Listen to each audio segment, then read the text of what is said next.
भारत अब जल्द बनेगा दुनिया का सबसे बड़ा हिंदू राष्ट्र। तैयार हुआ संविधान। हिंदू राष्ट्र में मोदी की काशी बनेगी राजधानी। मुस्लिमों और ईसाइयों को नहीं दिए जाएंगे अधिकार। करोड़ों लोगों का सपना होने वाला है साकार। पहले हिंदू राष्ट्र फिर अखंड भारत। दोस्तों, हमारे भारत को हिंदू राष्ट्र बनाने की मांग समय समय पर होती रहती है। कभी कोई संत महंत हिंदू राष्ट्र के लिए हुंकार भरता है तो कभी किसी धर्म संसद से ये आवाज उठती ही रहती है। अब इसी कड़ी में आगे बढ़ते हुए हिंदू संगठनों ने एक हिंदू राष्ट्र के संविधान का पहला मसौदा भी तैयार कर लिया है, जिसमें तमाम बातों का जिक्र किया गया है। किस समुदाय को कितने अधिकार मिलेंगे और देश को कैसे चलाया जाएगा। अभी हिंदू संविधान को लिखना शुरू ही किया गया है और संविधान की सारी बातें हिंदू संगठन देश को प्रयागराज के माघ मेला 2023 में बताएंगे। फिलहाल धर्म संसद में जो संविधान बनाया है वो 32 पन्नों के हिंदू राष्ट्र के संविधान का मसौदा है। इसमें शिक्षा, रक्षा, कानून व्यवस्था, मतदान प्रणाली,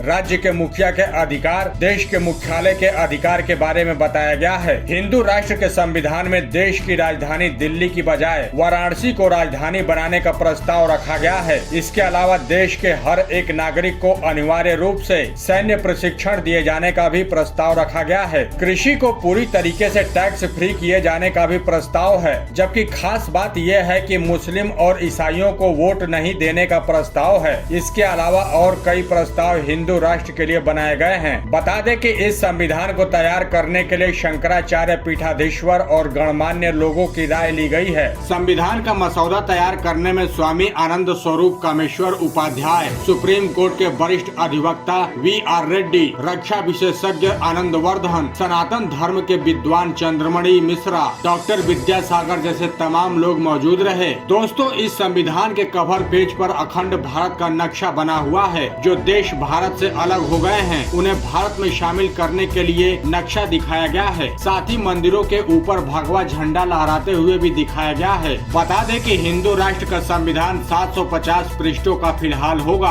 हर हिंदू को 16 साल की उम्र पूरी करने के बाद वोट देने का अधिकार दिया जाएगा। चुनाव लड़ने के लिए 25 साल उम्र तय की गई है। देश में संसद की जगह धर्म संसद होगी, जिसमें 543 सदस्य चुने जाएंगे। सब कुछ वर्ण व्यवस्था के आधार पर चलाया जाएगा। इसके अलावा देवी देवताओं और भारत की महान हस्तियों के चित्र संविधान में दिखेगा। इसके अलावा दंड का प्रावधान त्रेता और द्वापर युग के जैसा होगा और गुरुकुल परंपरा को भी शुरू किया जाएगा। तो कुछ इस तरह से हिंदू राष्ट्र का सपना साकार करने में धर्म संसद वाले संत और महात्मा लगे हुए हैं और संविधान भी फिलहाल तैयार कर लिया गया है। तो दोस्तों, इस पर आपका क्या मानना है? इस संविधान का आप समर्थन करते हैं या फिर विरोध? अपनी राय हमें कमेंट करके जरूर बताएं और इस महत्वपूर्ण वीडियो को शेयर जरूर करें। धन्यवाद।